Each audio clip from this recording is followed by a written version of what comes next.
नमस्कार दोस्तों, आप सभी का स्वागत है एक और आईपीओ रिव्यू वीडियो में। आज हम डिस्कस करेंगे KR and heat exchanger and refrigeration limited के बारे में। ये जो कंपनी है वो लीडिंग मैन्युफैक्चरर है fin and tube type heat exchangers. In short इनका बिजनेस है ना रेफ्रिजरेटर और हीट एक्सचेंजर्स जो होते हैं उसमें है। अभी ये क्या होता है मैं आपको वो भी समझाऊंगा ताकि आपको इनका कोर बिजनेस समझने में आसानी रहे।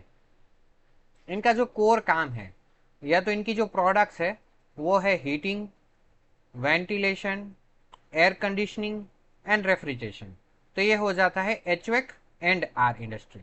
तो ये इंडस्ट्री में इनका कोर काम है। तो ये हो गया इनका कुछ कोर काम। ये इंडिया के अलावा आउट ऑफ इंडिया भी सर्विसेज प्रोवाइड करते हैं। यहाँ पर उन्होंने लिस्ट लिखा है यूएसए, यूएई और बहुत सारी जगहों पर।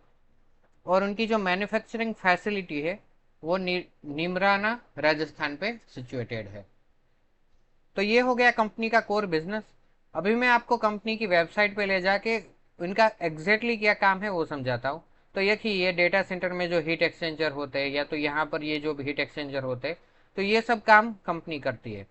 फिर अगर रेफ्रिजरेशन में देखा जाए तो ये सब इनकी रेफ्रिजरेशन की प्रोडक्ट है। तो आप ये इमेज देख के ही पता चल जाएगा कि इनका क्या काम है। फिर प्रोसेस कूलिंग में भी ये जो बड़े बड़े शेड्स होते हैं कम बड़े बड़े फैक्ट्रीज में वहाँ पर जो कूलिंग के लिए लगता है प्रोसेस कूलिंग जिसको कहते हैं वो उनका काम है। और एआई, तो ये एआई उनके रेफ्रिजरेशन में नहीं यूज़ करेंगे बट उनकी सर्विसेज को और उनके जो अलग अलग प्रोडक्ट्स है उनको वो कैसे इम्प्रूव करेंगे उनमें भी वो एआई का काम करेंगे, एआई का यूज़ करेंगे सॉरी। वो ऐसा इन्होंने लिखा हुआ है। तो ये हो गया कंपनी का बिजनेस। अभी हम कंपनी के फाइनेंशियल्स देख लेते हैं। यहाँ पर तो सिर्फ एक ही साल के हैं तो हम कंपनी की आरएचपी में जाते हैं। तो मैंने सेबी की साइट पे कंपनी की आरएचपी खोल के रखी हुई है। कोई भी कंपनी की जो आरएचपी होती है वो आईपीओ की बाइबल कही जाती है या तो जो भी आपको होली बुक पसंद है वो कही जाती है। इसमें क्या रहता है कि कंपनी की सारी लिखा जोखा सारी डिटेल्स यहाँ पर मिलती है। तो अगर कोई डिटेल्स आपको कहीं कोई वेबसाइट पे नहीं मिल रही है तो आपको जानना है स्पेसिफिक डिटेल्स तो वो आरएचपी में मिलेगा ही। और आपको अगर आरएचपी क्या है वो नहीं पता है तो मैंने एक वीडियो में बहुत ही अच्छी तरह से कवर किया है हमारी चैनल पे, प्लीज़ वो देख लीजिए। उससे आपको आपके बेसिक कंसेप्ट क्लियर करने में मदद रहेगी। अभी हम उनके फाइनेंशियल्स देख लेते हैं। तो 2022 में जो पेट था वो था 6.78, जो जो 2023 में बढ़ के हो गया 13.06 और 2024 में 12.67। तो एक डिसेंट ग्रोथ से कंपनी बढ़ रही है। यहाँ पर देखिए अगर हम करोड़ में बात करें तो 1059.04 करोड़ था।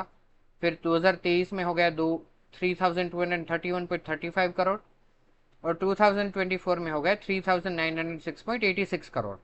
तो ये हो गया उनका, सॉरी ये फिगर्स लाख्स में है बाई माई बैड। तो ये हो गया उनका कंपनी का इन शॉर्ट लैक्स में प्रॉफिट आफ्टर टैक्स। तो अच्छे रेट से कंपनी बढ़ रही है, डिसेंट रेट से बढ़ रही है, यहाँ पर आप देख सकते हो। तो ये एक हो गया कंपनी का फाइनेंशियल्स का डिस्कशन। अभी अगर हम देखें तो कंपनी ने अपनी आरएसपी में लिखा है कि इनका कोई लिस्टेड पेयर नहीं है। तो कंपनी की कोई कंपटीशन अभी लिस्टेड मार्केट में नहीं है। तो यहाँ पर देखिए क्लियरली उन्होंने मेंशन किया है कि there are no listed companies in the India. तो यहाँ पर इंडिया में इनका कोई लिस्टेड पेयर नहीं है। तो ये एक इनका स्ट्रॉन्ग पॉइंट है और ये इनको मजबूत भी बनाती है। तो ये हो गया इनका फाइनेंशियल्स और कुछ अदर डिटेल्स। अभी हम देख लेते हैं आईपीओ डिटेल्स और टाइमलाइंस। तो आईपीओ जो है वो 25 सितंबर यानी कि आज भी ये एक दिन खत्म हो गया है से लेके 27 सितंबर तक खुला रहेगा। तो अभी 2 दिन है हमने इनके अपने पास ये आईपीओ में अप्लाई करने के लिए। फेस वैल्यू जो है वो 10 रुपये पर शेयर है। प्राइस बैंड है वो 209 से लेके 220 है। आपको हर बार कट ऑफ प्राइस यानी कि 220 पे लगाना है। एक लॉट है वो 65 शेयर्स का होगा। टोटल इश्यू साइज जो है वो 341.95 करोड़ है। तो ये जो आईपीओ है वो अभी जो रिसेंट आईपीओ थे जैसे कि आरके डेवलपर्स, नॉर्दर्न आर्क और वेस्टर्न कैरियर्स, उनसे भी छोटा है। तो कंपेरेटिवली बहुत ही छोटा आईपीओ आ रहा है। बट अभी हमने जो एक और आईपीओ डिस्कस किया था मनबा फाइनेंस, उससे थोड़ा बड़ा है। तो ये हो गई कुछ इनके आईपीओ डिटेल्स के बारे में डिस्कशन। अभी हम बेसिस ऑफ अलॉटमेंट देखें तो वो होगा 13 को। 1 अक्टूबर को आपका रिफंड आ जाएगा और शेयर्स भी वही दिन क्रेडिट हो जाएगी अगर आपको अलॉटमेंट मिलता है। और इसकी जो लिस्टिंग डेट है वो है 3 अक्टूबर। तो ये हो गई कुछ इनकी इंपॉर्टेंट टाइमलाइंस डिस्कस। अगर हम आईपीओ के लॉट साइज के बारे में डिस्कस करें तो रिटेल में एक लॉट में जो है वो 65 शेयर्स, यानी कि आपके 14,300 रुपये ब्लॉक हो गए अगर आप रिटेल में एक लॉट लगाते हो। प्रमोटर की होल्डिंग प्री इशू 94.39 है, जो घट के हो जाएगी कम, जो यहाँ पर अभी क्लियर नहीं है बट वो हो जाएगी। तो ये हो गया कुछ केएनआर एक्सचेंज का आईपीओ के बारे में डिस्कशन। अभी हम उनके एंकर लिस्ट भी एक बार देख लेते हैं। तो अगर हम इनकी एंकर लिस्ट देखें तो most of the mutual fund से उन्होंने अप्लाई किया है। या तो अगर हम देखें यहाँ पर व्हाइट होक कैपिटल मल्टी कैप फंड, बंधन small cap fund, Ashoka white होक, तो काफी सारे म्यूचुअल फंड्स ने भर भर के पैसा लगाया है यहाँ पर। तो ये हो गया इनका एंकर इन्वेस्टर्स का डिस्कशन और डिटेल्स जान लिया आपने। एंकर इन्वेस्टर्स कोई भी आईपीओ में जरूरी होता है क्योंकि वो आईपीओ को एक मजबूत सपोर्ट देते हैं। तो ये हो गया इनके एंकर इन्वेस्टर्स का भी डिस्कशन। अभी हम देख लेते हैं कुछ इंपॉर्टेंट पॉइंट्स इस आईपीओ के बारे में, जिसमें हम डिस्कस करेंगे इसका जीएमपी और मेरा क्या व्यू है अभी फर्स्ट डे को लेके। और इसमें एक और चीज मैं आपको बता दूं कि आज जो ये आईपीओ है वो दोपहर तक में तो कंप्लीटली ओवर सब्सक्राइब हो गया था। तो ये एक अच्छी बात होती है, इसकी डिमांड दिख रही है मार्केट में, तो एक अच्छी चीज है। तो पहले हम इसका जीएमपी देख लेते हैं। तो इसका जो जीएमपी है वो 215 से लेके 225 तक गया था। तो 215 पे ये जीएमपी स्टार्ट हुआ था, वहां से 225 गया था।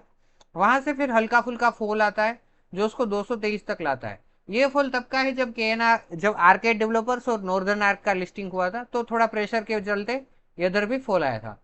फिर वो फॉल को संभल के 240 तक गया था।